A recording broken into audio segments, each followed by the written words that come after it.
What if the very thing you have been praying to escape is the key to the success you have been praying for? What if your setback is not a setback at all, but a setup? Most people see pain as an interruption. I see it as an instruction. Because in the kingdom, nothing enters your life without permission to produce something. The question is not why it hurts. The question is what it is building. A seed must split before it sprouts. That crack is not destruction. It is transformation. And many of you are misinterpreting the breaking season.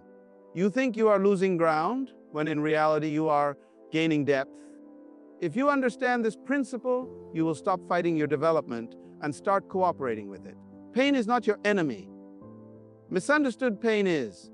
Pain reveals purpose. Pain uncovers what comfort hides. When pressure is applied, your true assignment begins to surface. Let me explain something to you. You do not discover purpose in pleasure. You discover purpose in pressure. When everything is working comfortably, you rarely question your existence. You drift, you settle, you survive. But when pain enters your life, it interrupts your routine and forces you to confront yourself. It asks you questions comfort never asks. Who are you really? What are you made of here? Comfort hides potential because comfort demands nothing. Pressure, however, makes a demand. And whatever makes a demand on you reveals what is inside of you. Consider this. Consider this. A tube of toothpaste does not reveal its contents until it is squeezed. You can decorate the outside of the tube, label it beautifully, place it on a golden shelf. But until pressure is applied, you do not know what is inside. In the same way, many people look impressive until life squeezes them. Then what comes out reveals their true condition. Pain is not exposing you to destroy you. It is exposing you to reveal you. In the kingdom, purpose is always tied to a problem. You were created to solve something. You were designed to address a need. And very often, the pain you experience is connected to the problem you were born to confront. The area that frustrates you the most may be the area you are assigned to fix. The injustice that angers you may be pointing toward your calling. The struggle that wounded you may be the very struggle you are anointed to help others overcome. Joseph was rejected by his brothers before he could rule over them. David was hunted before he could sit on the throne. Why? Because purpose must be tested before it is trusted. If you cannot handle misunderstanding, you cannot handle influence. If you cannot survive betrayal, you cannot manage authority. Pain reveals whether you are ready for what you have been praying for. Let me ask you a question. What if the very area of your greatest pain is the doorway to your greatest impact? What if the business failure is revealing your leadership weakness so you can correct it before managing greater resources? What if the relationship conflict is exposing your immaturity so you can grow into the person your destiny requires? You see, pain is diagnostic. It shows you where you are underdeveloped. When you feel pressure, instead of complaining, you must ask, what is this demanding from me? Is it demanding patience, discipline, courage, forgiveness, strategy? Because whatever it is demanding is what your next level requires. A seed does not discover its tree identity in open air. It discovers it underground, buried, pressed by soil, surrounded by darkness. But that pressure forces the seed to push roots deeper. Without that pressure, it would never grow upward. The pain is not blocking your growth, it is directing it. So I do not waste my pain. I study it. I analyze it. I ask it questions. I allow it to expose weaknesses I must strengthen and gifts I must activate. I refuse to be offended by the very process designed to reveal my purpose. Because once you understand that pain is revelation, not rejection, you stop running from it and start learning from it. And when you learn from it, you begin to walk boldly into the very assignment it was sent to uncover. Pain develops capacity. The kingdom does not promote based on desire. It promotes based on capacity.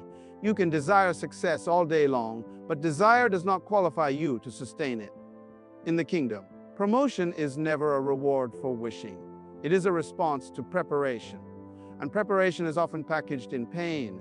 Let me make this plain. God will never increase your influence beyond your ability to manage it. If your character cannot sustain it, your gift will collapse under it. So pain enters your life not to deny you promotion, but to develop the capacity required to handle it. We admire the weightlifter who carries heavy loads, but we forget the resistance that built those muscles. Muscles do not grow in comfort. They grow under tension. Resistance tears the fibers, and when they heal, they return stronger. If you remove resistance, you remove growth. In the same way, if you remove hardship, you remove expansion. Many people pray for greater responsibility, greater income, greater leadership, but they resist the very circumstances designed to strengthen them. You cannot ask for a palace and complain about the training ground. David did not step into the throne without first facing lions, bears, and a giant. Those battles were not interruptions. They were capacity builders. The shepherd field was leadership school. Ask yourself this question. If what you are praying for arrived today, could you sustain it? Could you manage the pressure, the criticism, the accountability? Could you handle the isolation that comes with influence? If not, then your current struggle is not a delay. It is a development program. Pressure stretches you, and stretching is uncomfortable. When a wineskin is stretched, it must expand carefully or it will burst. In the same way, your mind must expand to hold new vision. Your discipline must expand to manage new opportunity. Your emotional stability must expand to survive new levels of exposure. Pain forces expansion. When finances are tight, you develop discipline. When relationships are strained, you develop communication and patience. When leadership is challenged, you develop wisdom and restraint. These are not random lessons. They are structural reinforcements. They strengthen the foundation so that when increase comes, you do not collapse under your own blessing. The kingdom operates on stewardship. If you are faithful over little, you will be made ruler over much. That principle is not poetic. It is practical. Faithfulness in difficulty builds the internal structure necessary for greater assignment. If you mismanage small pressure, you will mismanage great pressure. So I do not resent challenges. I evaluate them. I ask, what muscle is this building? What skill is this sharpening? What weakness is this exposing so I can correct it? I understand that every test is a capacity check, and every time I respond correctly, I expand. You do not grow by avoiding hard things. You grow by engaging them with discipline. You wake up when you do not feel like it. You study when it is inconvenient.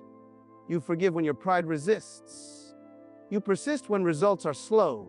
These actions stretch your inner man. They enlarge your ability to carry weight. And once your capacity increases, promotion becomes safe, because success without capacity is dangerous. But success with developed capacity is sustainable. And when you allow pain to stretch you instead of shrink you, you position yourself to handle the very level you've been believing for. Pain clarifies vision. Discomfort forces decision. It forces focus. When everything is comfortable, you tolerate distractions. You postpone decisions. You drift through life reacting instead of leading. But when pain enters your environment, it disrupts your illusions. It removes the luxury of indecision. It demands that you choose. You see, vision is not truly tested in seasons of ease. Vision is tested when it costs you something. When resources are limited, when support is absent, when results are slow, that is when you discover whether your vision is a preference or a conviction. Pain has a way of separating interest from commitment. Consider the prodigal son. As long as he had money, he had options. As long as he was comfortable, he had distractions. But when famine came and he found himself in want, the scripture says he came to himself. Pain brought clarity. Discomfort stripped away pride. Hunger restored perspective. What comfort could not teach him, hardship revealed in a moment. Pain simplifies your priorities. When you walk through disappointment, you begin to ask different questions. What truly matters? Who truly matters? What am I building? Why am I building it? You stop chasing applause and start pursuing assignment. You stop competing and start concentrating. You stop scattering your energy and start directing it. That is why discomfort is powerful. It narrows your focus. Imagine a camera lens. When it is unfocused, everything is blurry. But when you adjust it carefully, one object becomes sharp and clear. Pain acts like that adjustment ring. It removes the blur. It forces you to eliminate what is unnecessary so you can concentrate on what is essential. Many people are exhausted not because they have too much vision, but because they have divided vision. They are trying to do everything, be everywhere, please everyone. But when adversity strikes, they realize they do not have the capacity for distractions. Pain teaches economy of energy. It teaches you to invest where purpose is strongest. Let me ask you something. Has your current discomfort exposed misalignment? Has it revealed relationships that drain rather than build? Has it exposed habits that weaken your discipline? Has it uncovered goals that were impressive but not assigned? These revelations are not punishments. They are corrections. The kingdom operates on alignment. When your life aligns with your purpose, there is clarity and power. When it is misaligned, there is confusion and frustration. Pain often signals misalignment. It is an internal alarm system that says something must shift. Sometimes clarity comes when doors close. You thought that opportunity was essential, but when it disappeared, you realized your identity was not tied to it. Sometimes clarity comes when people walk away. You thought you needed their approval, but their absence forces you to depend on principle instead of praise. Pain removes dependency on the wrong things. And when the unnecessary is stripped away, vision becomes sharper. You become intentional. You write your goals with precision. You measure your time carefully. You protect your energy strategically. You begin to move with conviction instead of confusion. I have learned not to curse seasons of discomfort. I study them. I allow them to refine my focus. I ask, what must I eliminate? What must I strengthen? What must I pursue with greater intensity? Because once vision is clear, decisions become simple. And when your vision is clear, you move forward with confidence, discipline, and unwavering purpose. Pain produces authority. Authority in the kingdom is born from experience. You cannot lead people out of what you have never survived. Let me make this clear. Titles do not create authority. Position does not create authority. Volume does not create authority. Authority is the result of tested truth. It is forged in the fire of experience. When you have walked through something, endured it, learned from it, and mastered it, you speak differently. You do not speak from theory. You speak from conviction. Anyone can repeat information. Few can transmit transformation. And the difference between the two is pain. In the kingdom, authority flows from alignment and experience. When Jesus spoke, the people said he spoke as one having authority, not like the teachers of the law. Why? Because he embodied what he taught. He was the Word in flesh. There was no separation between message and life. That is authority. Pain closes that gap in you. When you have been betrayed and choose forgiveness, you can speak about forgiveness with weight. When you have faced lack and practiced discipline, you can speak about stewardship with credibility. When you have endured rejection and maintained identity, you can teach confidence with authenticity. Your scars become evidence. Your survival becomes substance. Think about a military general. You would not trust someone to lead you into battle who has never heard a gunshot. Experience commands respect. Survival commands attention. In the same way, spiritual authority is established when you have fought internal battles and won. Pride defeated. Fear confronted. Doubt dismantled. Those victories produce a quiet confidence that no title can manufacture. Pain trains you in hidden places before it displays you in public spaces. David did not announce his authority when he approached Goliath. His authority was built in private fields defending sheep. The lion and the bear were not random attacks. They were rehearsals. They were preparing him for public confrontation. When he faced the giant, he did not introduce himself as a future king. He introduced himself as someone who had already overcome. Authority grows in obscurity. Many people want influence without endurance.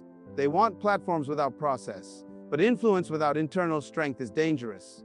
When pressure increases, insecurity is exposed. When criticism rises, pride reacts. When responsibility expands, immaturity collapses. Pain prevents the collapse by strengthening you beforehand. Let me ask you a direct question. What have you survived that qualifies you to serve? What battle have you won that positions you to lead? If you cannot identify one, then your pain is still in process. But if you can point to a valley you crossed, a weakness you conquered, a discipline you developed, then you are gaining authority. Authority is not loud, it is stable. It is not emotional, it is grounded. When you speak from tested truth, people feel it.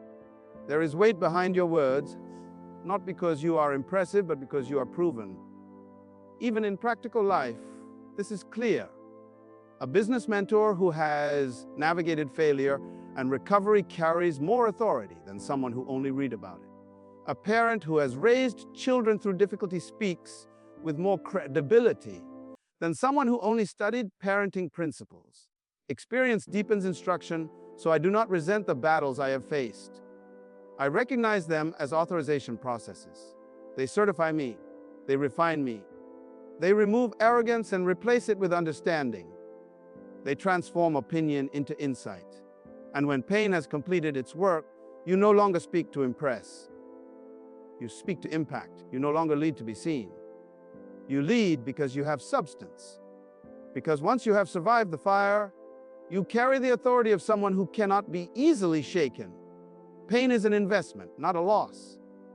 In the kingdom, nothing surrendered is wasted. Seeds must be buried before they multiply. Let us correct a dangerous misconception. Most people interpret pain as subtraction. They think something has been taken from them: time, opportunities, relationships, resources. But in the kingdom economy, pain is not subtraction. It is investment. When a farmer places a seed into the ground, he does not cry over it. He does not hold a funeral for it. He understands a principle. Burial is not the end of the seed. Burial is the beginning of multiplication. But notice something. The seed must disappear before it increases. It must go into darkness before it rises in visibility. It must break open before it breaks through. That breaking is uncomfortable, but it is productive. You must understand this. In the kingdom, there is no harvest without surrender, no crown without a cross, no elevation without submission. When you go through pain, something is being deposited in you that comfort could never produce. Discipline, patience, wisdom, discernment. These are not losses. These are assets. The problem is perspective. If you view pain emotionally, you will call it unfair. If you view pain strategically, you will call it preparation. An investor does not panic when money leaves his hand. He studies the return. He understands that temporary separation can produce long-term gain. In the same way, when something leaves your life under pressure, you must ask, what return is this producing?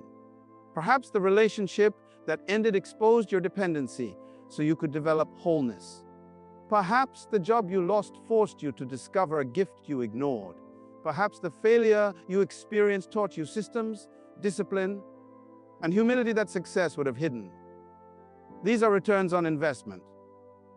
Nothing is wasted when it is submitted to principle.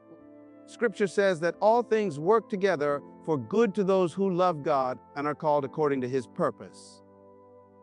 That is not poetic language. That is economic language. It means that even what was meant for harm can be converted into profit when aligned with purpose.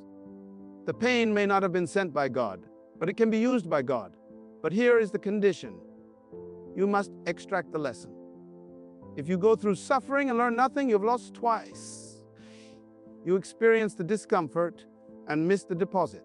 But if you endure suffering and gain wisdom, discipline, and clarity, then you have invested well. Let me ask you something. What have you gained from your greatest struggle? Not what did you lose? What did you gain? Greater patience? Stronger boundaries? Sharper focus? Deeper faith? These are high-value assets. They position you for longevity. Pain also exposes waste. It forces you to manage your time better, steward your money better, Guard your energy better. That correction alone can change your future. Many people only adjust their habits when discomfort becomes unbearable. In that sense, pain becomes a financial advisor for your destiny. It forces restructuring. So I refuse to label my hardships as losses. I analyze them as investments. I ask, what is this teaching me? How is this strengthening me? Where is this positioning me? Because once you see pain as seed, you stop trying to dig it up prematurely. You trust the process. The seed underground looks inactive, but it is active in ways you cannot see. Roots are forming. Structure is developing. And when the season is right, what was hidden emerges with strength. If you understand that principle, you will endure temporary discomfort with confidence. You will remain disciplined under pressure. You will hold your posture when others panic, because you know something they do not know. In the kingdom, properly handled pain always produces profit. Stop resisting the very thing designed to refine you. Do not pray for less pressure. Pray for greater understanding. Starting today, look at your current challenge and ask one question: how can I use this? Then act on the answer. Because when you learn to use pain as an opportunity for success, nothing in your life can defeat you. It can only develop you.